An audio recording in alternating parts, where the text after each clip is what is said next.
It essentially means two things. خوراک کی کمی کے دو پہلو ہیں. ایک یہ ہے کہ کھانا کم پڑ جاتا ہے، یعنی اتنی خوراک نہیں ہے جتنی لوگوں کو چاہیے. لیکن ایک اور مسئلہ ہے کہ خوراک کی موجودگی کے باوجود اس کا حصول بھی مشکل ہو جاتا ہے. مثلا اگر آپ غریب ہیں اور کھانا بہت مہنگا ہے، یا اگر آپ کے پاس فصل اگانے کے لیے زمین نہیں ہے، یا اگر حکومت خوراک آپ تک پہنچانے میں مشکلات دور نہیں کرتی ہے. Much more significant. I just want to ask you, compared to other countries, Pakistan میں خوراک کا کتنا بڑا مسئلہ ہے؟ Pakistan's situation when it comes to food insecurity? It's pretty bad. I would say that it's only countries in sub-Saharan Africa have more significant food insecurity. Pakistan میں صورتحال بہت خراب ہے. پاکستان سے زیادہ کم خوراک کا شکار اور کم صحت بخش کھانے والے افراد صرف افریقہ کے صحرائی ملکوں میں ہوتے ہیں. کچھ سال پہلے اقوام متحدہ نے اندازہ لگایا تھا کہ تقریباً 8 کروڑ لوگ پاکستان میں خوراک کی کمی کا شکار ہیں، اور جس میں سے تقریباً 4.5 کروڑ لوگ کم صحت بخش غذا استعمال کرتے ہیں. ایک ایسے ملک کے لیے جس کی پوری تعداد 18 کروڑ ہو، یہ ایک بہت بڑا مسئلہ ہے. عموماً ہم پاکستان میں دہشت گردی، جنگ اور سیاسی مسائل کے بارے میں بات کرتے ہیں، لیکن میرے نزدیک خوراک کا مسئلہ ان دیگر مسئلوں سے کہیں زیادہ لوگوں کو متاثر کرتا ہے. More people directly than do those other problems. There is a problem of these days, something that is affecting a lot of Pakistanis, and you hear about it all the time, is the fact that food prices in Pakistan are just very, very high. I mean, this is...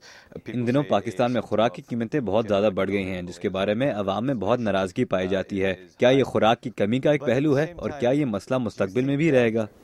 Oh, absolutely. I mean, food inflation in Pakistan had been as high as 34%. 2008 میں پاکستان میں خوراک کی قیمتوں میں 34% اضافہ دیکھنے میں آیا، باوجود اس کے کہ اس وقت سے قیمتوں میں اضافے کی رفتار میں تھوڑی کمی دیکھنے میں آئی ہے. اب بھی قیمتیں تیزی سے بڑھ رہی ہیں. میرے خیال میں پوری دنیا میں خوراک کی قیمتوں کی طرح پاکستان میں بھی قیمتیں بڑھتی رہیں گی. پاکستان میں تقریباً 70% آبادی اپنی زیادہ تر آمدنی خوراک پر خرچ کرتی ہے، اور اس وجہ سے لوگوں کے پاس تعلیم اور صحت پر خرچ کرنے کے لیے کم رقم بچتی ہے.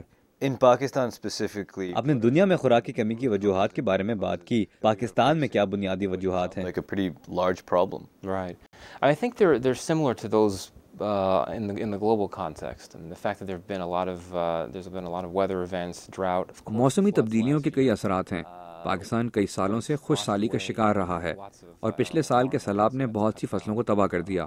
لیکن اس کے علاوہ کچھ اور بنیادی مسائل بھی ہیں، جیسے کہ کچھ اہم زرعی علاقوں میں سڑکیں زیادہ اچھی نہیں ہیں، تو خوراک آسانی سے دوسرے علاقوں تک پہنچائی نہیں جا سکتی.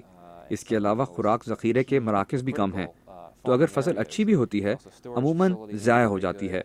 ایک اور بڑا مسئلہ ہے کہ پاکستان میں زیادہ تر لوگ زمین کے مالک نہیں ہیں، تو وہ خوراک خود اگانے کے قابل نہیں ہوتے. So people don't get food in the way they should. How does population affect this food crisis? خوراک کی کمی تب بھی ہوتی ہے جب آبادی میں اضافہ ہوتا ہے. پاکستان میں آبادی کی کیا صورتحال ہے، اور خوراک کی کمی کو کیسے متاثر کرتی ہے؟ Issue of food insecurity.